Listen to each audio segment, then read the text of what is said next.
39 అంటే సంతానం, 49 అంటే సంతోషం. 39 ఆంధ్రప్రదేశ్ తెలంగాణ. సో మరి ఏం చెప్తారు సార్, మరి ప్రస్తుతం తెలంగాణ రాష్ట్రంలో ఉన్న ముఖ్యమంత్రి పాలన గురించి మీ అభిప్రాయం ఏంటి? ఒక పక్క చూసుకుంటే సచివాలయంలో ముఖ్యమంత్రి కాకుండా కొత్తగా ఇన్ఛార్జి ఆయన ఏఐసిసి ఇన్ఛార్జ్ మీనాక్షి నటరాజన్ గారే ఎక్కువ కనిపిస్తా ఉన్నారు.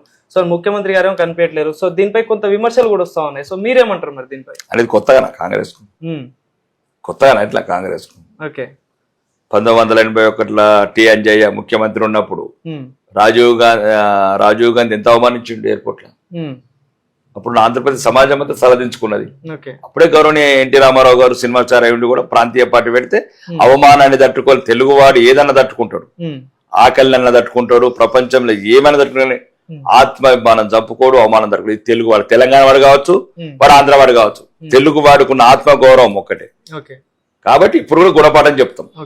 అప్పుడు టి అంజయ్య మీద రాజీవ్ గాంధీ చేశారు, ఇప్పుడు మీనాక్షి నటరాజన్ లాంటి ఎట్లయితే రాష్ట్ర ప్రభుత్వం, ఎవరు ప్రజలు ఎన్నుకున్న రాష్ట్ర ప్రభుత్వం సెక్రటరీ మీరు ఎందుకు రివ్యూ పెడతారండి? మీ గాంధీ భవన్ లో పెట్టుకోండి, మీ ఇళ్లలో పెట్టుకోండి. ముఖ్యమంత్రి చేయాల్సిన పనులన్నీ ఇన్ఛార్జ్ చేస్తాం. అలా అదే చెప్తున్నాను కదా, కొత్త కాదు. కాంగ్రెస్ కు తెలుగు వాళ్ళని అవమానించడం కొత్త కాదు.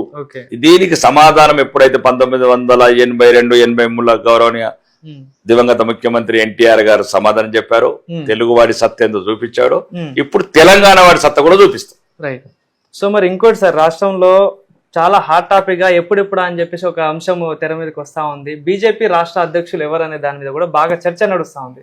సో మరి మీరేమనుకుంటా ఉన్నారు? మరి బీజేపీ అధ్యక్షులు ఎవరు అవ్వబోతున్నారు? ఎవరిని రాకేష్ రెడ్డి గారు సపోర్ట్ చేయబోతున్నారు అంటే ఏం చెప్తారు మరి?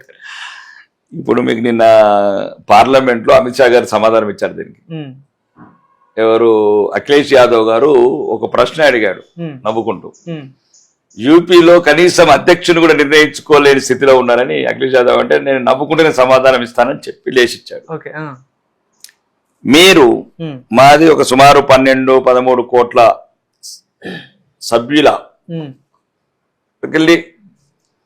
ఎన్నుకొని చేయాల్సిన ఒక ప్రక్రియ, అది ఆలస్యం అవుతుంది దేశవ్యాప్తంగా.